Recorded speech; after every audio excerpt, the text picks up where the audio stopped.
can you see this person's perspective, Right. but can you see beyond this barrier that is in front of you right now? And we do get to that place of gratitude and actually appreciation. Now, it takes us refusing to stay in a victim mindset in order to do that. We ain't no victims here. Not today, not today. No. How are you, my friend? We missed you last week. I missed you last week. Too. Yeah. I am back in the saddle, so to speak. So yes, recovered and feeling well.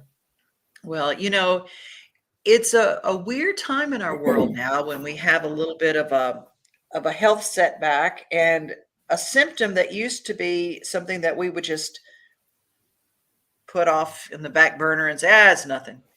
Now we kind of worry about those things, and we kind of not worry. That's not the right word. But we think about things differently when it comes to our health after what we've been through as a world. Don't you think? Oh yeah, I do. I think that we've had a year to be, or a couple of years now, I guess, to be hyper aware. And so now we are incredibly aware. So also, I guess a good thing to it is just, when you're not feeling well, just to say, you know what, I can't do this right now. And I'll do it when I can. Because for many, many years, many of us, we don't do that. We just push through it. We keep on going. And then the big kahuna says, I tried to get you to slow down. You didn't. So I'm going to take your ass out. And that's what happens.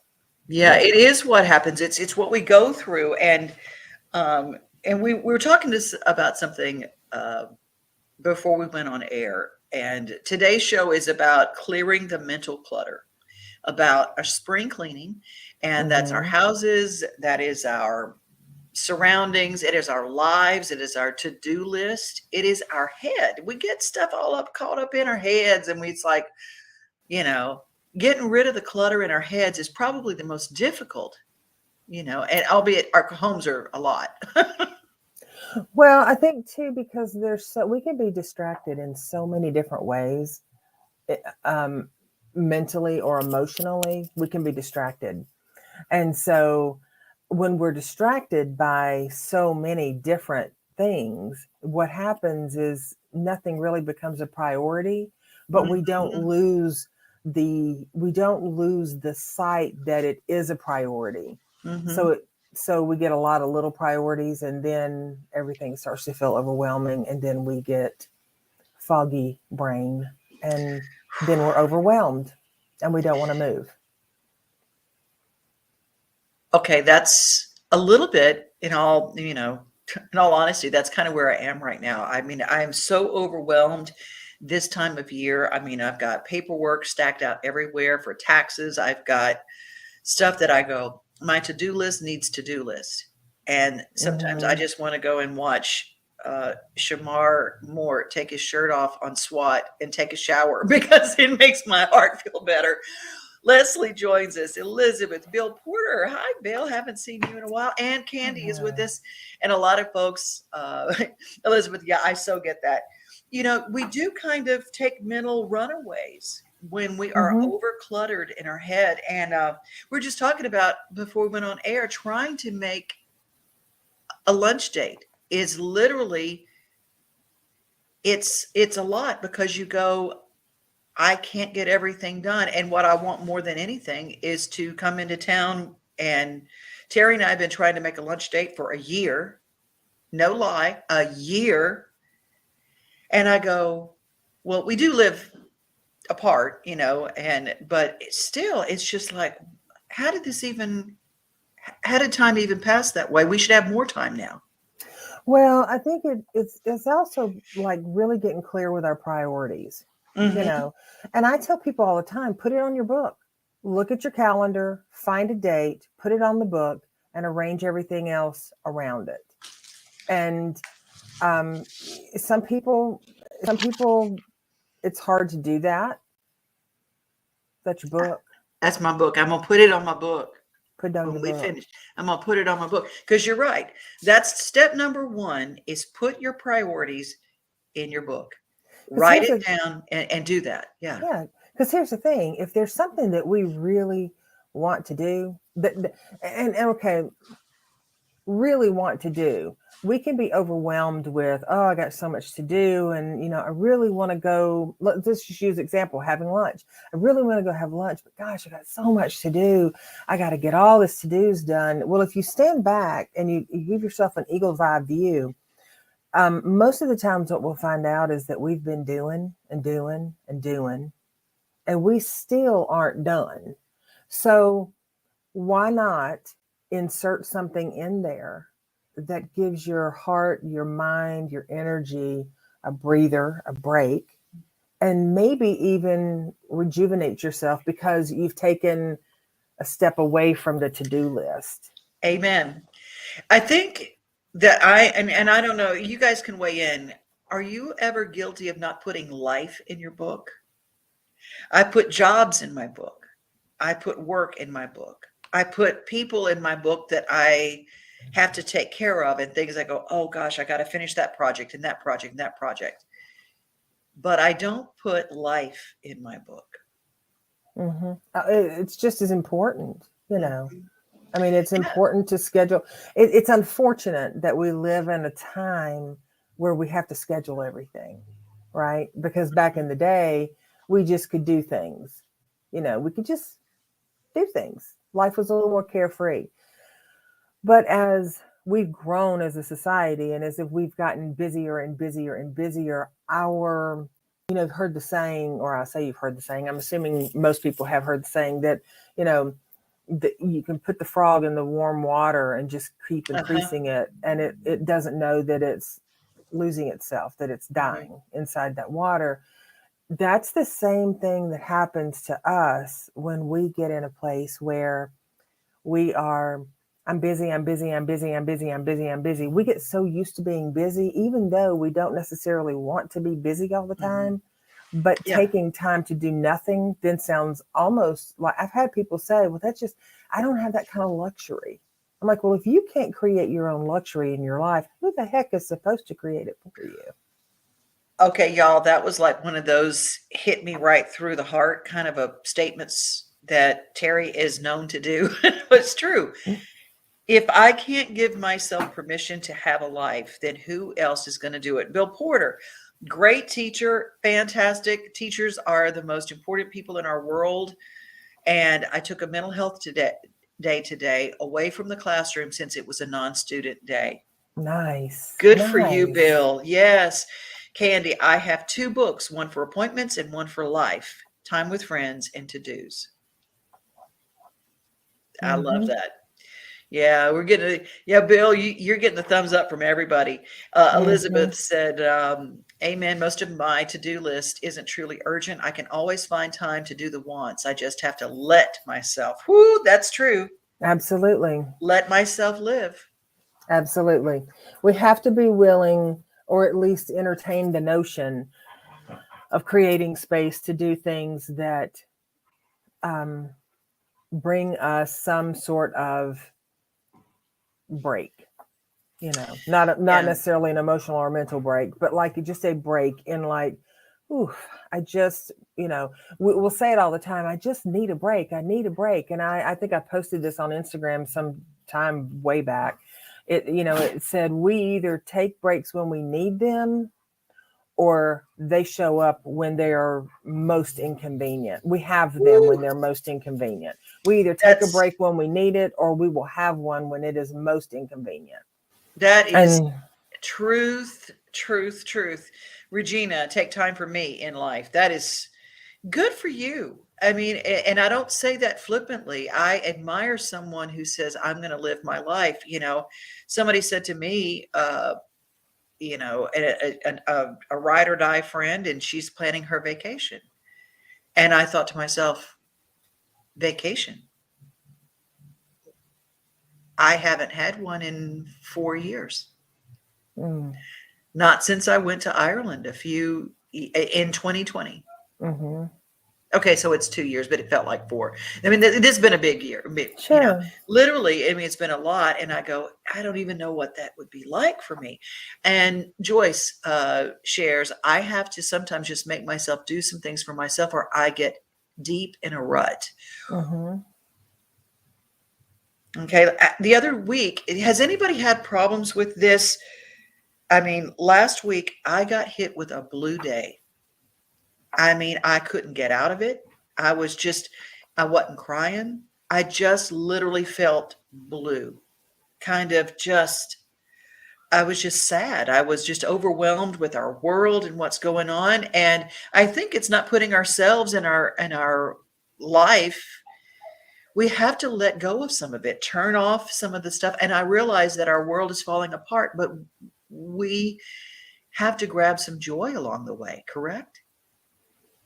Well, we have to, if we've got joy to grab, then grab it. If we don't have it to grab, then create mindful moments. I think I said this in one of our last podcasts, creating mindful moments that tip the scales in favor of a peaceful or a clear or a beautiful day. That's not going to mean that every moment of every day is just, fairy farts and goat giggles. It doesn't mean that that's what that is. It means Mm-hmm. that creating the space, creating the Mm-hmm. space for those things to show up, because they will show up. You can, Amen. they will show up. It's whether or not we have fine tuned our lens to see them and receive them. Otherwise, they just become, you know, we look at the big picture, and sometimes we need to be a little myopic with it. That's one of them big words, What's that? myopic. That's myopic. I love it. Elizabeth says, my biggest frustration about time is with myself. I'm overly organized when doing things for friends, and I can get the do's done quickly. When it comes to being organized for myself, I'm really not. Oh, wow. That's that's it. Candy's in shouting. It's like, yes, Candy, you're really good at it. You put a lot of time in for you. Bill, look who I'm spending part of my mental health day with, Devon. You. I'm glad that you're That's here with sweet. us. Yes, and apparently fairy farts. You're getting some good thumbs up for fairy farts. I actually have fairy whoopee cushions on them at my office that say fairy farts, and I give them to people. Oh, that's great. I I love have it. that, and then I have one that says T-Rex toots, and it's a whoopee cushion too. Oh, I love it. I love it. Joyce, yes, I think I have the seasonal thing, and gloomy days do that to me a lot. But I know what you mean. I have days like that, and I hate it because it's not really my personality. Right, same. I'm usually always in a good mood around people and don't let down and out show up in public. So, Joyce, This is a backup. I knew it. I saw it going. I think did I hear what Joyce said was that she hates herself when I hate it because it's this not really my happens. personality. Yeah. Okay, so in that moment, it actually is our personality. And in that moment, it's okay to have an off moment. It's okay to have a gloomy moment. Where we tend to miss the target is that when we do feel this way, we immediately think there's something wrong with us. We shouldn't be feeling this way. But what if it's just our heart, our mind, our body saying, hey, just slow down? And then we label it with, oh, this is XYZ. And then by labeling it, we can then punish ourselves for it. What if it's just, what? This is a heavy day. Hmm. I don't feel fully myself today, and it's a heavy day. Sometimes we can get away with that. Other times it can be challenging, if we have a busy schedule. But, just like, with Bill, taking time off in the midst of things that are whirling and swirling, that's the best gift that we can give ourselves, because Hmm. there's not going to be too many people knocking our door down going, hey, take some time off. I don't need you to do those 20 things I really want you to do. Wink, wink. You know, we have to be willing to do that for ourselves. Just like Elizabeth said, she's really good with organizing and helping others. But when it comes to her, and if we're not, at the risk of sounding like a broken record, if we're not a best friend to ourselves, if we're not having a truly emotionally intimate relationship with ourselves, we'll never put ourselves first.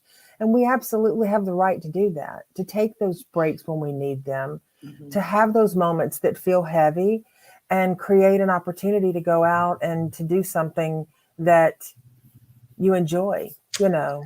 Yeah. And seasonally, when it does rain and stuff, some people love the rain. Other people are like, oh my gosh, I can't stand this. But again, in the big picture, it serves a purpose, right? I Mm-hmm. mean, It does. I think that we all have things that hit us, and and it can be an out of the blue feeling, and there is a lot of clutter that we have in our brain. And I think that, I used to get joy out of collecting. I would get joy out of things, and bringing little gifts into my life, and little, you know, and I would see things and they would bring up good memories. And it's just like a light switch came on, and I go, I don't want any stuff anymore. It's weird. I mean, it just happened, and I'm going, I have right now. I spent this weekend putting stuff in boxes, and just I'm like, I'm selling, getting rid of. I'm mostly donating. I'm just like, I'm done. And it just hit me like and I think that a lot of us have, and you back me up on this if it's true. A lot of people, we live in a situation of clutter because it is equal to what is cluttering our brain. And our picture in our living surroundings can become the picture that we carry around in our heads. it can Hmm. work both ways. We can become very comfy and cozy with all of the things around us because it's a mirror for what's going on inside our head.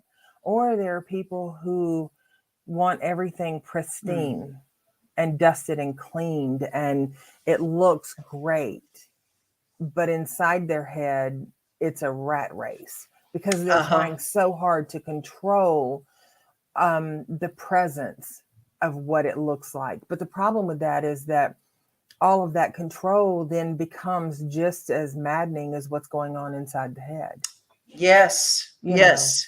And Devin, in moderation, what you're talking about collecting things, that Hmm. actually works that is actually works the same way with so many different, you know, some people might buy trinkets because they make them feel good.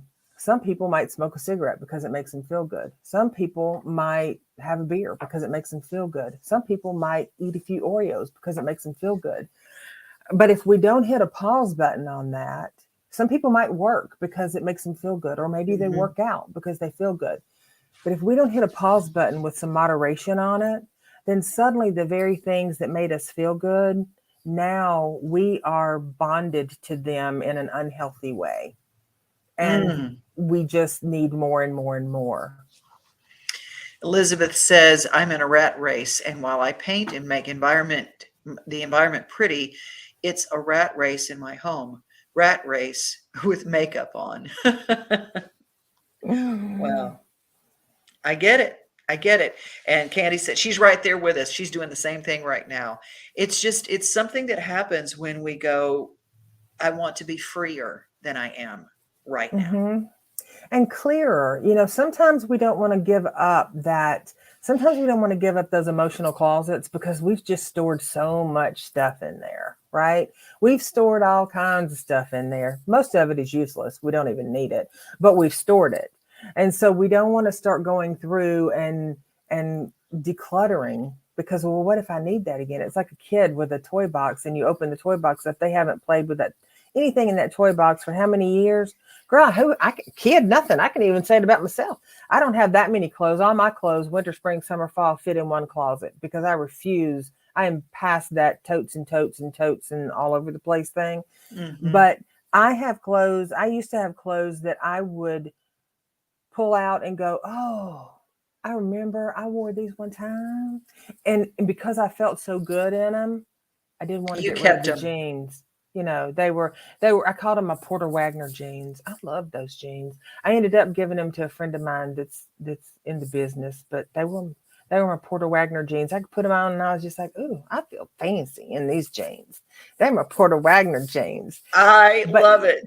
but you know what? I regifted them. I rehomed them to someone so that my memory's still in my head. It's still in my heart. It's there. It feels good. I can think about those jeans. I can think about those events, and I'm just like, oh, I love that.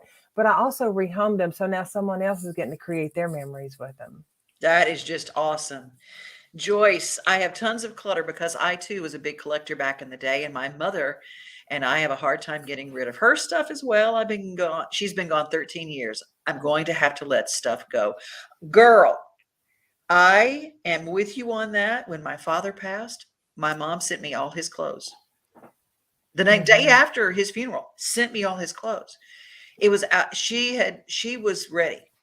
She had cared for him Hmm. for 16 years, his caregiver, and she was ready for something fresh. And I just couldn't let go of anything. And I have just been letting go of a lot of my dad's things in the last 2 years. That has been, he gave me permission. I just like, because, oh, honey, I didn't even like that pair of warm ups anyway. I mean, I'm telling you, I had kept a pair of his warm ups because it had his name in it, because he was Hmm. in assisted living there toward the end. And it had his name in it. That waistband had dry rotted. I mean, it wouldn't have stayed up Right, on a right. 2-ton Tilly, but it still, I had him and I couldn't let go because his name was on it. I just had this conversation this morning with a client who their daughter died unexpectedly, and all of her possessions from her home are now in their home. And the suggestion that I made to them was, when your home feels cluttered because of the stuff that you've brought in unexpectedly that now needs a home, Yeah. if you have a place that you can put it, either a storage unit or a shed or somewhere you can keep it where it's protected and it's not in plain view, because that just stirs our emotions Mhm. up, but to give yourself time to get ready to go through it. You don't have to. Some people want to go through everything all at once and get it Yeah, my done. mom. Yeah. Right. And Mhm. other people are like, I'll do a box here, I'll do a box there, and I'll get to it when I get to it. And both of those are okay. There's no right or wrong way to doing that. Most of the time we hang on to the things that our loved ones have had when they've transitioned, they've moved on because it was theirs. And if it was theirs and it was important enough to keep it, then it must be special to them. But that doesn't dampen our memories. Like most of the Right. time, I've got a list of things that are family, um, heirlooms and whatnots that I've actually taken pictures of, and I've put them on my computer, and I've gone in and I've like said, for my daughter, like, this came from so and so, and this was your grandma so and so's, and this was so and so's. And those are the things that when I go, she can keep them, she can get rid of them. Like, we've already had this conversation, because I don't want on the tail end her stuck with all my shit going, well, my mama liked this, so I better keep it because she It's so thought good it. to have those conversations ahead of time. Yes, Candy says, I've been going through my emotional and mental closet too, and helping my 5-year-old get out of the closet too. there you Oh, go. I love it. That's really, really great. There you And go. weighing in on Joyce, I know what you mean. My mom passed 3 years ago next month, and I still have lots of her stuff that I'm going through now too. And, Hmm. it is about 3 years to me is a typical time for those people who are hanger-ons, because those memories are connected. It's amazing. The more I talk about someone who's passed, that I was keeping their memories in things, the more I Hmm. talk about them, the less I need the things. Absolutely. And the other thing is, a lot of times what we find out is that, um, when I remember when my great grandmother passed away, she drank out of the big mason jars. And Yeah. so I had all of her canning jars. And like, I didn't want to let go of any of them. And when I say all of them, Devon, I'm going to be real. it was too many. It was like over 100. It was a lot. But I didn't want to let go of any of them. And why did I not? Because that this was a part of her that I remember, and it stirred those emotions and those memories. And one day, years ago, I was moving stuff in my shed, and the cabinet that they were sitting on collapsed, and all but maybe 7 or 8 of them broke. And you would have thought I would have been like, oh my God, but I wasn't, because I recognized my memory is still just as large with even a few. It's not the quantity of the stuff as much as it is the quality of the memory. It's an interesting thing. I had a dream a couple of months ago, and I woke up and my house had burned in my dream. Mm-hmm. And instead of feeling like, oh my God, same thing. Oh Mm-hmm. my God, I felt relief, and I went, oh, I can just build back a little house with one floor and nothing, and just start with nothing. Right. And I went, that was my God voice symbol in my head to, you can let go now. You don't have to Right. have, and I think about memories of our life and things like that. And we think about, what do I do with this? And what do I do with that? Our minds are filled with those cluttering factions too. And I want to encourage, there is a connection too between trauma and our things that we keep. Mm-hmm. Putting it around is feeling safe, and Mm-hmm. to the extreme it's hoarding, to the not extreme it's, well, I got to clean this room, there's too much stuff and I need to get, Mm-hmm. it can go, but it sometimes it's a layer that you haven't dealt with here that you need to understand that you can deal with that. And with that, who's really good at trauma, Teri? Helping people deal with trauma? Who, Devon? Teri Pugh. I'm just going to say, Who is that? Teri, transcending turbulence. Tell people how they can get in touch with you, and when are you doing the Four Agreements workshop? The Four Agreements workshop is going to be Saturday, March the 26th. There is space for 3 individuals left. Well, I just heard from somebody today that was going to get back this afternoon, so it might be space for 2 left. It's going to be from 10 to 4 at my office here in Nashville. Right now, there's not a platform for me to do it virtually, so we're going to be doing it live and in person. And if people want information about that, they can call me or text me at 615-513-2700. Thank you, Elizabeth. I'm looking forward to seeing you too. It's going to be great. And if you just have other questions, or you want to talk about trauma, you want to talk about loss, you want to unpack, maybe you don't want to talk about it, but it wants to be talked about. So it shows up. It shows up. It shows up. Well, it's not going to be denied. So, and we can collect a lot of stuff to try to make us feel better around that sometimes. And that may be trinkets. It may be animals. It may be pounds on our body. It may be cars in the garage. But our losses are worthy of being discussed, even though grief is not a familiar thing for a lot of people, just because our culture doesn't really embrace it. So if anyone has issues like that they really don't want to talk about, but they're willing to, Mhm. I consider it an honor holding space with individuals and helping them process that. So they can find me on Instagram under Transcending Turbulence, or they can find me at teripugh.com. And, it's, I yeah, highly recommend. I highly recommend. It was life-saving for me, and that's why we started this I, show, because I said what I went when I tell you what you get Teri tools, they're very, very helpful. So much so that I have Angel Horse, and Angel Horse this spring is going to start taking some clients as well on the animal side of things. And nice. Joyce says, get to everybody. I'm going to try to get to everybody, but Joyce says, one day at church, I took a lady a really nice coat that my sister had given me because it was new and too heavy for me. My thought was that day, as I know my sister's personality, and she would want someone that maybe needs a coat to have it. I did feel good that day. Nice. It's That's Isn't that lovely. beautiful? Candy says I had a bunch of my sister's stuff who passed away, my mother's stuff, and stuff from my childhood that was all washed away in the flood in Waverly, the Waverly floods. And I was surprised after the initial, oh no, I felt okay.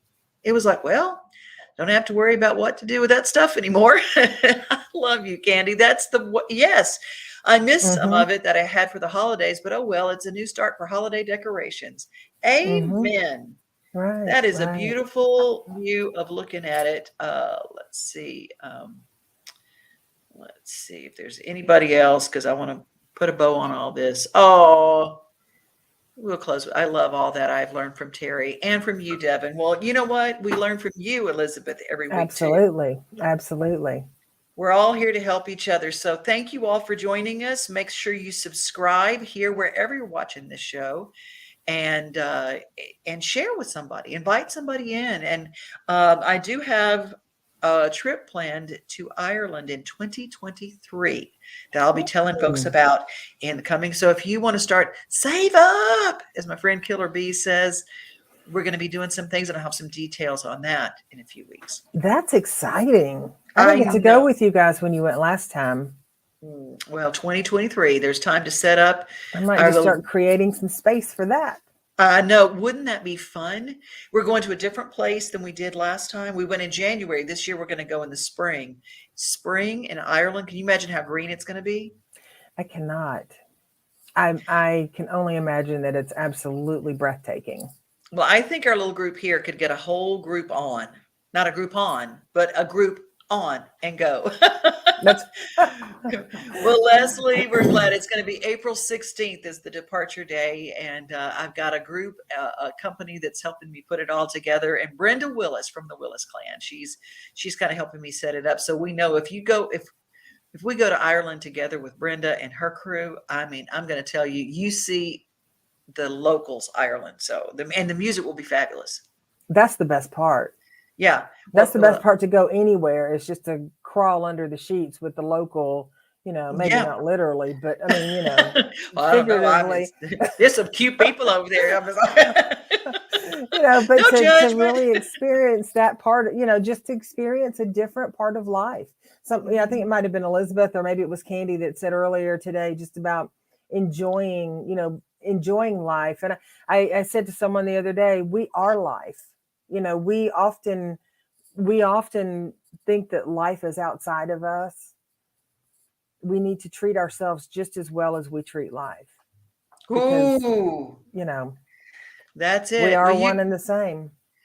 you got it. You got it. Well, this has been a fun. I don't know. I feel lighter. Do you feel lighter? I do. Do y'all feel lighter as you guys? I see all your comments going through.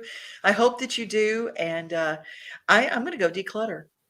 Good for you. I have a client. Well, I've got clients all afternoon. So I'm going to grab something to eat for lunch and enjoy the rest of this amazing day.